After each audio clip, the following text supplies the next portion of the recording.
खबर की ओर। खबर मध्य प्रदेश से है। मध्य प्रदेश में चुनावी सरगर्मियां तेज होती जा रही हैं और हर राजनीतिक दल लगातार प्रचार प्रसार कर रहा है। आज एक बड़ी जनसभा को संबोधित करते हुए उमा भारती ने कांग्रेस की सरकार पर निशाना साधा, साथ ही ज्योतिरादित्य सिंधिया की तारीफों की पुल बांधे। आज उमा भारती ने ज्योतिरादित्य सिंधिया के बारे में और उनके परिवार के बारे में ऐसा कुछ कहा जिससे सिंधिया मुस्कुराते नजर आए। ज्योतिरादित्य सिंधिया को लेकर के उमा भारती ने कहा कि ये मध्य प्रदेश के गौरव है और मध्य प्रदेश की राजनीति में इनके परिवार का योगदान नहीं भुलाया जा सकता। क्या कुछ कहा है उमा भारती ने, देखिए इस रिपोर्ट में।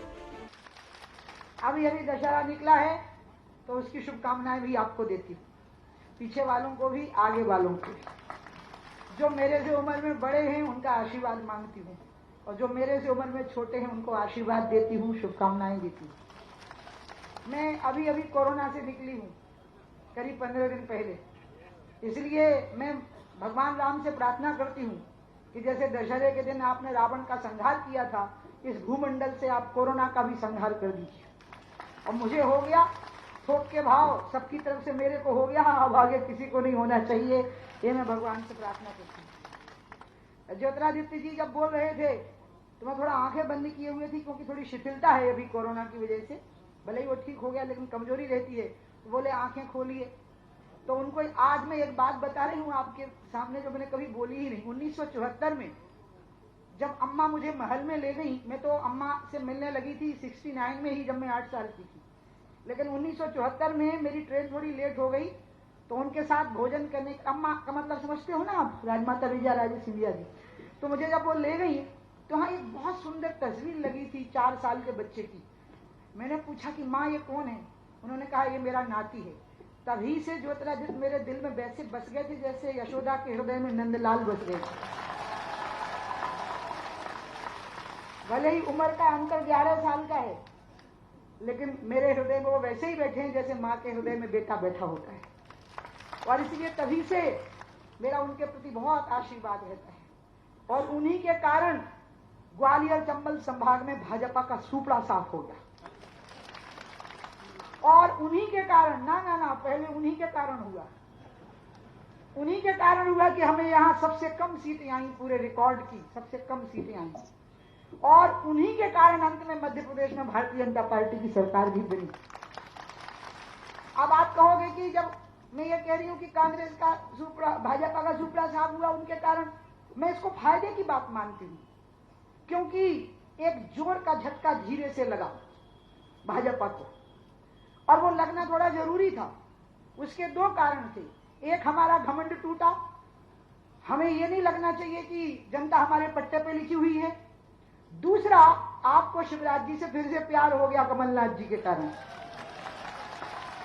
आपको लगने लगा, क्योंकि पहले लगता था बड़े हो, ठीक है हैं, बने रहेंगे, अभी और बने रहेंगे।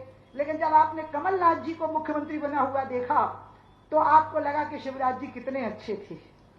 अपने आप लगने लगा। दुनिया जिसे कहते हैं जादू का खिलौना है, मिल जाए तो मिट्टी है, खो जाए तो सोना है। जब कोई चीज खो जाती है तो उसकी कीमत पता लगती है। शिवराज जी घर घर में, हर घर के आंगन में बस गए थे। और इसलिए जब शिवराज जी मुख्यमंत्री नहीं थे तो ऐसे लगता था हमारे घर के, हमारे आंगन से कोई हमारा बहुत निजी व्यक्ति चला गया हो। और इसलिए मैं ज्योतिरादित्य जी को बहुत बहुत आशीर्वाद दूंगी कि उनकी बदौलत दोबारा शिवराज सिंह जी को मध्य प्रदेश में मुख्यमंत्री बनने का अवसर मिला। मुझे बहुत खुशी हो रही है कि गिरिराज बोल रहा था, ये मुझे अपना ही जैसा लगता है, मोटा, दिल का भोला, हाँ, और ऐसा ही मेरा कमलेश। आज उन्होंने बहुत अच्छा बोला। आपको मैं बताऊं, कोई पंच की कुर्सी नहीं छोड़ता, इनने विधायकी छोड़ी है, बहुत बड़ी रिस्क ली है।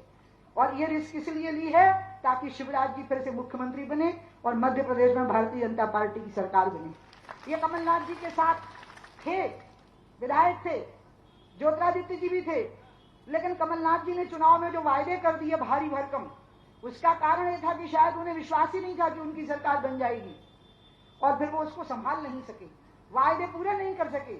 इसका परिणाम आया कि ये दोनों जनता के सामने खड़े नहीं हो सके।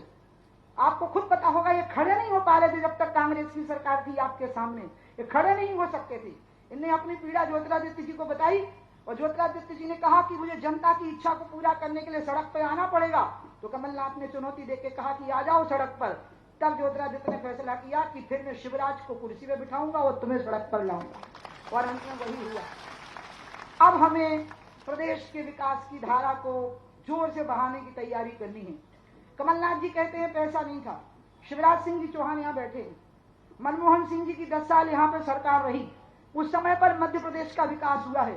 पैसा लेने के तरीके होने चाहिए, पैसा केंद्र से भी आता है और राज्य का राजस्व भी होता है, उसको मिला करके लोगों तक पहुंचाने की तरकीब होनी चाहिए, सूझबूझ होनी चाहिए, तब जाकर के लोगों के काम हो पाते हैं। और इसलिए बहाना कभी नहीं बनाना चाहिए कि पैसे नहीं है। शिवराज जी ने यह बहाना कभी नहीं बनाया। जिस दिन वो मुख्यमंत्री बने उसी दिन से विकास की गंगा बह गई है, कभी कमी का रोना नहीं रोया है, क्योंकि तरकीब है, सूझबूझ है, लोगों के लिए पीड़ा है।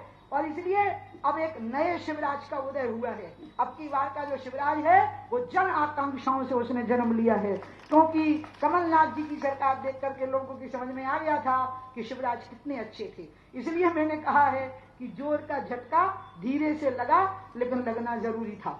मैं भारतीय जनता पार्टी के कार्यकर्ताओं को भी एक बात कहूंगी जो यहाँ पर मौजूद हैं, ये ध्यान रखिएगा, आपने 1.5 साल कमलनाथ की सरकार भुगती है और लोगों को भुगतते देखा है।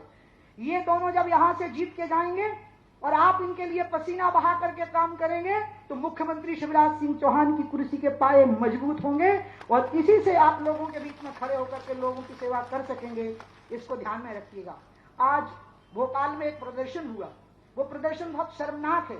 मैं कमलनाथ जी से उसका जवाब मांगना चाहती हूँ, सोनिया गांधी जी से उसका जवाब मांगना चाहती हूँ कि कांग्रेस के एक विधायक ने आतंक के समर्थन में जुलूस निकाला है। आप आतंकवाद का समर्थन करते हैं कि विरोध करते हैं, ये स्पष्टीकरण देना पड़ेगा कमलनाथ जी को भी और सोनिया गांधी जी को भी। हमने एक ऐसे प्रधानमंत्री को देखा है जो आतंकवाद के खिलाफ पूरी दुनिया के साथ मिलकर के लड़ाई लड़ रहा है, नरेंद्र मोदी जी। वो जब लोग मुझसे पाकिस्तान या चीन पर बोलने के लिए कहते हैं, खास करके मीडिया के लोग, तो मैं मना कर देती हूँ, क्योंकि मैं सोचती हूँ कि ये हमारा विषय नहीं हो सकता। लेकिन एक विषय हमारा है और वो मैं जरूर बोलूंगी, और वो ये है कि सीमा के उस पार हो, सीमा पर हो या सीमा के अंदर भारत में हो, ये देश पूरी तरह से मोदी जी के हाथ में सुरक्षित है। लोगों की रोटी भी सुरक्षित है, लोगों की जिंदगी भी सुरक्षित है और ये पूरे देश का सम्मान भी सुरक्षित है। मोदी ने बहुत सारी चीजें इस देश को दी हैं, रोटी दी, रोजगार दिया, और रामलला के सामने तो आपने उनको साष्टांग लेटे होंगे देखा, 370 हटाई, कितना कुछ दिया। लेकिन अगर आप मुझसे एक शब्द में पूछेंगे कि मोदी जी ने हमको क्या दिया, तो मैं कहूंगी कि मोदी जी ने हमको हिंदुस्तानी होने का गौरव प्रदान किया है, हमको गर्व प्रदान किया है। और इसलिए कोरोना के इस काल में जब मेरे भाई शिवराज सिंह जी मुख्यमंत्री बने, ये बहुत कठिन काल था, उनको खुद भी कोरोना हो गया था, और उसमें भी जिस प्रकार से किसानों के वायदे पूरे हुए, जिस प्रकार से विकास की गंगा बहाई गई, जो स्थितियां मध्य प्रदेश की बनी, मैं उनको देखती रह गई इस समय पर, और मुझे लगा कि जितनी तपस्या से मैंने सरकार बनाई थी उससे भी कहीं ज्यादा तपस्या से शिवराज सिंह जी सरकार को चला रहे हैं। और इसलिए आज मैं आप सभी लोगों से अपील करूंगी कि अब आगे की एक बहुत बड़ी लड़ाई होने वाली है। राम मंदिर का निर्माण हो गया, अब राम राज्य के निर्माण की तैयारी होने वाली है। राम राज्य के निर्माण का मतलब है जहां सबको इज्जत की जिंदगी और 2 टाइम की रोटी ठीक से सुख से खाने के लिए मिलेगी, यही राम राज्य की पहचान होगी। और राम राज्य की नींव मेरे भाई शिवराज सिंह चौहान ही इस मध्य प्रदेश की धरती से इसकी शुरुआत करेंगे। जब अमीर और गरीब के बीच का अंतर मिटेगा, जब हर एक को 2 टाइम की सुख की रोटी होगी और इज्जत की जिंदगी जीने को मिलेगी। राम मंदिर पे भव्य मंदिर बना होगा, वो राष्ट्रीय सम्मान का प्रतीक है। तो राम राज्य का प्रतीक क्या है, लोग मुझको पूछते हैं, राम राज्य का सिंबल क्या है? अगर राम की जन्मभूमि पर बना हुआ भव्य मंदिर, जिसके लिए मैंने भी जान की बाजी लगा दी, अगर वो राष्ट्रीय स्वाभिमान का प्रतीक है, राष्ट्रीय सम्मान का, तो राम राज्य का प्रतीक क्या है? राम राज्य का प्रतीक होगा, अभी तक मैं देखती हूँ गरीब आदमी हाथ जोड़ के खड़े होते हैं और बड़े बड़े अधिकारी और नेता कुर्सियों पर बैठे होते हैं। राम राज्य का प्रतीक होगा जब गरीब आदमी कुर्सी पर बैठा होगा और कलेक्टर और एसपी उनके सामने हाथ जोड़ के खड़े होंगे कि बोलो मेरे आका, मैं आपके लिए क्या कर दूं। तो राम मंदिर का काम हो गया, अब राम राज्य का काम होगा। राम राज बैठे त्रिलोका, हर्षित भये गए सब शोका, बैर न कर काहू सन कोई, और राम प्रताप विषमता खोई। विषमता खो गई राम की कृपा से।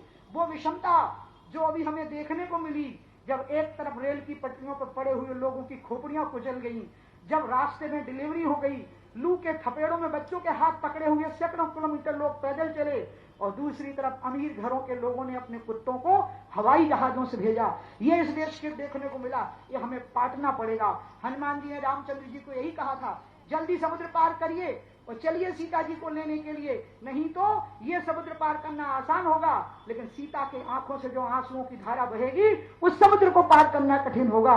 इसलिए जो गरीब आदमी की आंखों की आंसुओं की धारा है, उस समुद्र को पार करने के लिए बिल्कुल सही समय पर, जैसे मोदी जी प्रधानमंत्री बन गए, मेरे भाई शिवराज सिंह जी मुख्यमंत्री बन गए, और मैं ज्योतिरादित्य जी का बहुत बहुत अभिनंदन करूंगी। वो एक महान परंपरा के हैं। उनकी दादी ने कभी सत्ता की लालसा नहीं रखी, कभी उनको चाहती तो मुख्यमंत्री बन सकती थी 1990 में, लेकिन वो नहीं बनी। उन्होंने पटवा जी को मुख्यमंत्री बनाया, वो कभी राष्ट्रीय अध्यक्ष बनने को भी तैयार नहीं होती थी। उनको 2.5 साल जेल में रखा इंदिरा जी ने इमरजेंसी में, पागल स्त्रियों के बीच में, और उनको कहा कि लिख करके माफी मांग लोगी तो निकाल देंगे।